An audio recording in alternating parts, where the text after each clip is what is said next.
Yang bermasalah bagi kami Gibran. Bagi kami, ya tidak bisa dilantik. Walaupun KPU memutuskan ini tidak bisa dilantik. Orang bermasalah, putusan. Efek Jokowi nggak ada. Efek PSI nggak ada. Efek Gibran nggak ada. Ini data surveinya. Kalau hari ini kan secara langsung lihat Mas Kaisang nih. Ya. Nah kalau dari aura ini ada potensi presiden. Presiden perusahaan kali. Cuman auranya sebelum ke presiden kepala daerah dulu. Jawa Tengah. Jawa Tengah. Bos saya kodamnya. Saya pun kader, tidak mungkin orang lain itu tiba-tiba bisa jadi ketua umum. Karena terus siapa yang mau milih? Lebih soft, lebih halus, dan lebih menghormati orang. Masalahnya pendukungnya Jokowi adalah kaum pengemis. Karena dia akan buta dengan semuanya itu. Halo kawan-kawanku, selamat datang kembali di Yuda Media HD. Tentunya masih barengan sama Jub-Jub di sini. Dan seperti biasanya kalau barengan sama aku ingin mengajak kalian nih untuk mencari info menarik apa ya hari ini. Nah, kali ini ada info yang menarik banget nih. Jadi ada kabar terbaru soal gugatannya PDIP ke PT UN. Waduh, kok ya ada-ada aja ya. Oke, tidak usah berlama-lama, yuk langsung aja kita tonton videonya berikut ini. Tim hukum PDIP Gayus Lambuun yakin PT UN bakal mengabulkan gugatannya terhadap KPU. Gayus yakin Gibran tidak bisa dilantik jadi wakil presiden pada Oktober mendatang. Sebab pencalonan Gibran disebut cacat hukum. Ya, yang bermasalah bagi kami Gibran. Bagi kami, ya tidak bisa dilantik. Walaupun KPU memutuskan ini tidak bisa dilantik. Orang bermasalah, putusan yang cacat hukum, artinya ditemukan nanti kalau ini oleh Mabes terbukti cacat, berarti karena tidak bisa tidak dikirim ke DPR kok bisa ini, artinya putusan MK mengenai batas umur itu tidak sah. Nah, ya resikonya ya diputuskan menang, tapi kan itu ya non executable, tidak bisa di seluruh sidang paripurna akan memutuskan apakah bisa nggak orang cacat hukum dilantik. Ya, PR-nya bukan pribadi, saya ingatkan, bukan pimpinan, bukan personal, tapi lembaga di mana rakyat bermusyawarah. Wah, ini gimana? Tim kuasa hukumnya PDIP itu sangat yakin kalau nantinya Mas Gibran Rakabuming Raka itu batal dilantik menjadi wakil presiden.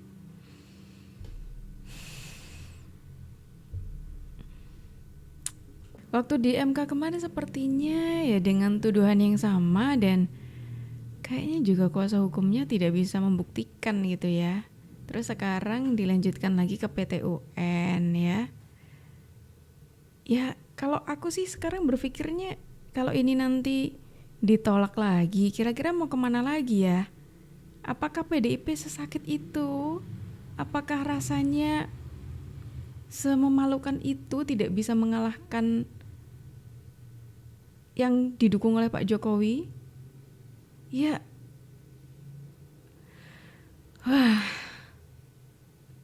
kayak nggak ada capek-capeknya gitu loh.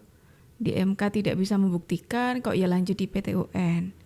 PT UN masih yakin nih, katanya Mas Gibran bakal yakin kalau Mas Gibran itu nantinya batal dilantik menjadi wakil presiden. Kalau semisalkan betul apa yang dikatakan oleh sesuai dengan yang diharapkan oleh tim hukumnya PDIP ya. Dan terus wakilnya siapa? Maunya dari PDIP gitu wakilnya. Atau maunya Pak Ganjar nih yang menang. Aduh, gimana nih? Kalau pendapat dari kalian gimana nih teman-teman? Yuk langsung tulis di kolom komentar ya. Ya, betul yang bilang tadi. Kaisang ini anak presiden, 2 periode. Ya. Oke, adik wakil presiden terpilih. Oke, ketua umum partai 1%. Efek Jokowi nggak ada. Efek PSI nggak ada. Efek Gibran nggak ada. Ini data surveinya. Nah, artinya ini akan menunjukkan bagaimana ke depannya nanti. 20 Oktober, Jokowi selesai. PDI Perjuangan tetap ada. Ngeri. Ya. Iya. Silakan Mas. Ngeri. Nanti kita akan berbicara dengan Gerindra, bukan Jokowi lagi. Bukan begitu, brother? Ya, kami bicara dengan Oh iya, partai. dong. Dengan termasuk PDIP. Dan partai. Nah, Bung Adiana Pitupulu ya. Tadi ini pembahasannya soal turunnya survei Mas Kaisang di Jakarta cuma 1%. Kayaknya PDIP itu lagi seneng-senengnya ya untuk mengorek-ngorek semua hal mengenai Pak Jokowi dan juga keluarganya. Kalau tadi Mas Gibran itu di PT UN ya, lewat kuasa hukumnya PDIP, terus sekarang gantian Mas Kaisang nih, karena ini memang momennya itu momen mau pilkada dan memang isunya itu Mas Kaisang bakal maju di gubernur ya. Ada 2 daerah yang lagi kenceng-kencengnya namanya Mas Kaisang di sana, lagi kenceng disebut di sana. Itu yang pertama Jawa Tengah. Kalau Jawa Tengah itu menurut survei juga sudah ada nih, lumayan lah menurut survei. Tapi kalau di Jakarta ini cuma 1%. Dan tadi yang dikatakan oleh Bung Adian itu tidak ada Jokowi effect di Jakarta. Dan nantinya kalau Jokowi sudah turun tahta dari presiden, katanya sudah semakin turun lagi nih, sudah tidak ada lagi Jokowi effect. Dan ya Kaisang itu apa, ibaratnya seperti itu loh. Di Jakarta aja cuma dapat 1%. Terus padahal dia itu ketua umum, terus kakaknya wakil presiden, terus bapaknya masih menjabat presiden. Ini yang ngebuat aku heran. Mas Kaisang dapat 1% nih ya, dapat 1% di Jakarta. Kayak seolah-olah meremehkan kalau seorang ketum terus cuma dapat 1% kayak gitu. Nanti kalau surveinya tinggi, orang-orang bilangnya wah pasti cawe-cawenya Pak Jokowi. Gimana sih maunya orang-orang tuh kayak gimana? Berarti kan kalau Mas Kaisang nih surveinya di Jakarta itu 1%, ya berarti rakyat benar-benar memilihnya itu sungguh-sungguh gitu loh, ya kan? Berarti kemarin itu Mas Gibran terpilih menjadi cawapres, itu ya benar-benar pure dari rakyat berarti, ya kan? Bukan karena cawe-cawenya Pak Jokowi. Bos saya kodamnya apa kira-kira ya? Kodamnya apa, Bang? Kalau Kok saya tutupin mukanya gini kelihatannya? Jangan ditutup. sebenarnya Mas Kaisang ini kalau aku lihat bukan kodam. Aku nyebutnya bukan kodam, tapi ini lebih dari leluhur. Serius nih berarti nggak Iya. bercanda nih. Dari leluhur, dari ada terahnya, itu turun ke keluarga besar, itu juga ada ke Mas Kaisang. Dari yang mana? Dari yang ibu apa bapak nih? Dari bapak. Nah, berarti cocok jadi presiden.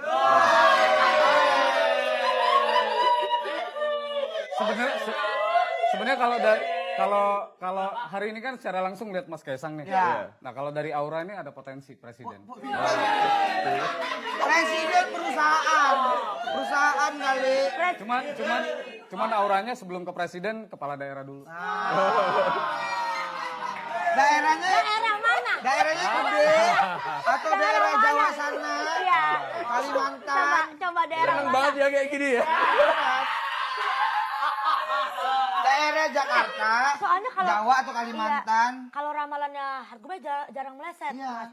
Ini Ini si kepala daerah benar. iya, kira-kiranya daerah mana? Coba di Karawang dulu. Saya harus senyum.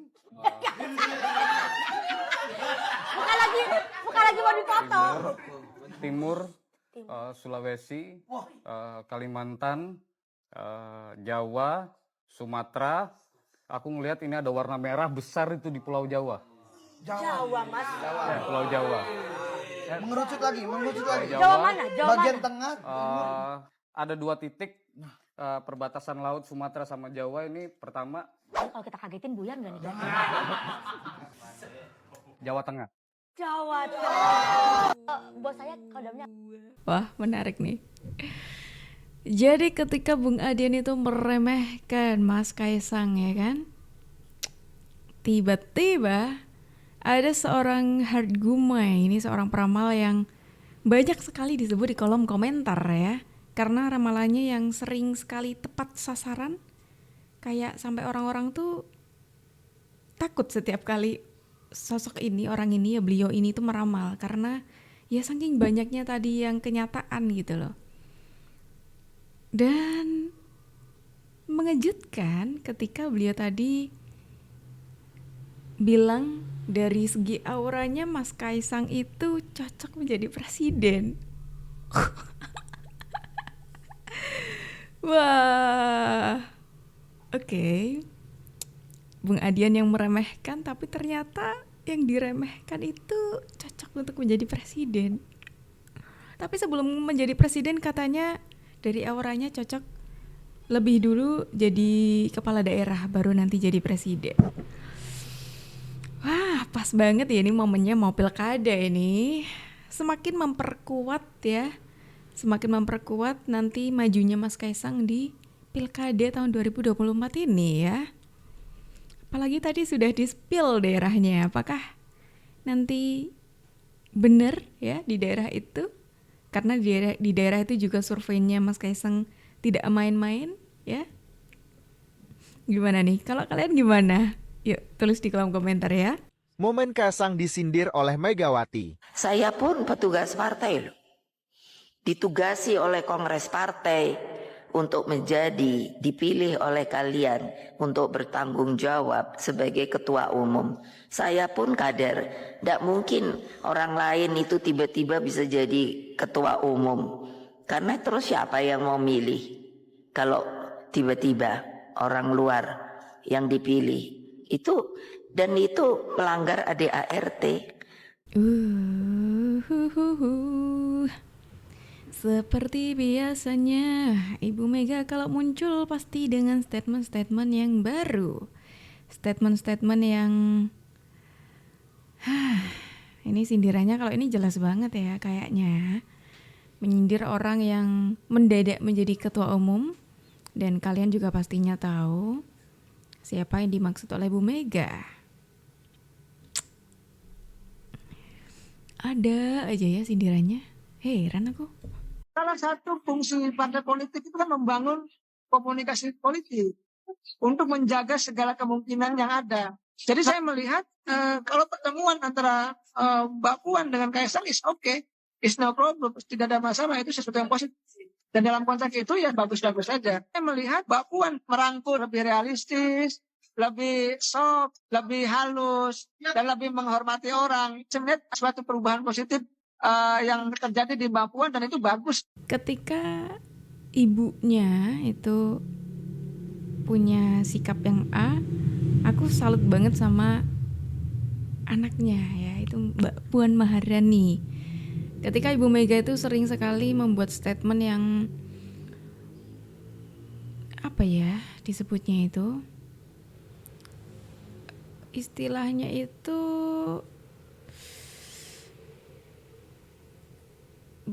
mungkin bisa dikatakan arogan ya dengan sikap-sikapnya Bu Mega, dengan statement-statementnya Bu Mega ya. Dan itu juga ditiru oleh kebanyakan kader PDIP. Tapi yang cukup berbeda itu Mbak Puan Maharani. Karena Mbak Puan ini kalau katanya itu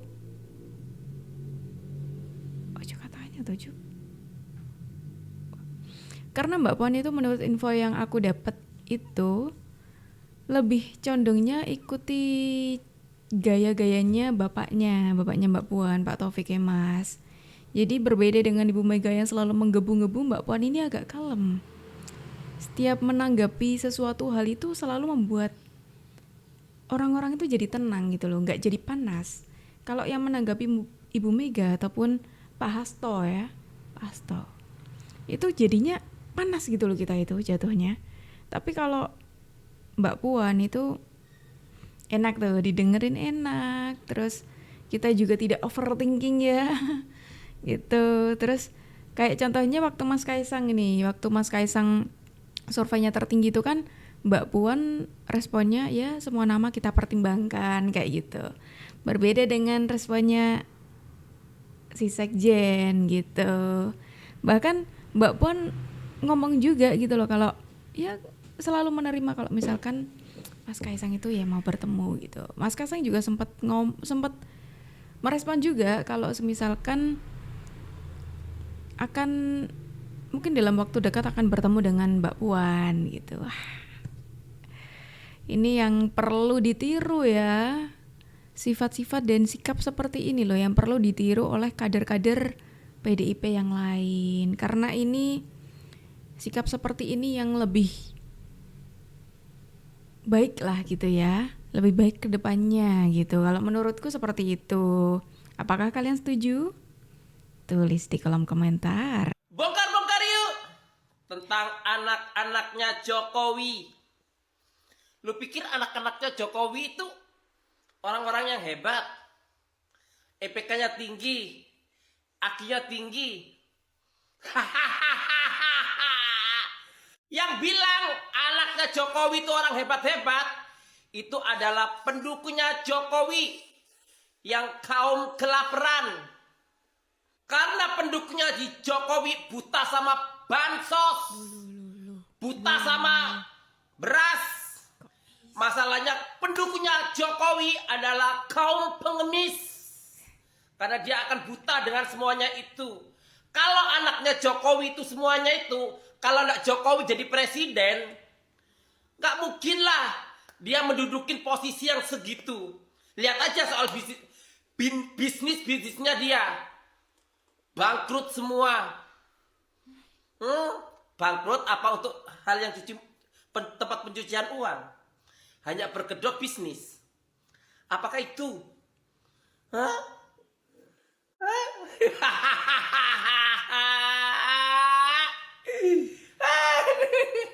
Lihat aja si Gibran. Di kantornya kerjanya tiap hari main. Main apa? Main mobil-mobilan, main boneka, main apa? Cuma itu aja kan bisanya kerjanya. Lihat aja ditanyain. Ngalor ngidul gak karuan. Karena gak ada kualitas. Kalau dia bukan anak presiden, gak mungkin dia menjabat. Aduh, ini jujur ya. Jujur, aku gak tahu ini mbaknya apa masnya. Kayak cowok, tapi kok namanya Miss Julid gitu. Tapi dulu aku pernah nonton videonya ini ya, di stage sama seseorang gitu. Ini nama aslinya tuh cowok. Jadi aku bingung nih, manggilnya ini mas apa mbak gitu ya. Ya senyebutku aja ya gitu ya, mbak, mas. Ya mbak aja deh kalau gitu, mbak ya. Aku jujur agak gimana gitu ketika mbaknya tadi itu menyebut bahwa pendukungnya Pak Jokowi itu kaum pengemis. Wah, tega banget dong. Kenapa sih mbaknya itu kok sampai berpikiran seperti itu gitu loh. Apa yang sudah Pak Jokowi lakukan yang membuat mbaknya ini sampai sebegitunya gitu dengan pendukungnya Pak Jokowi juga, sampai ngomong kalau pendukungnya Pak Jokowi itu kaum pengemis, dan sempat nyinggung soal bansos juga. Terus tadi juga mbaknya menyinggung Mas Gibran yang di kantornya suka main aja. Nah pasti mbaknya nih lihat waktu Mas Gibran mengemasi barang-barang di kantor, ya kan?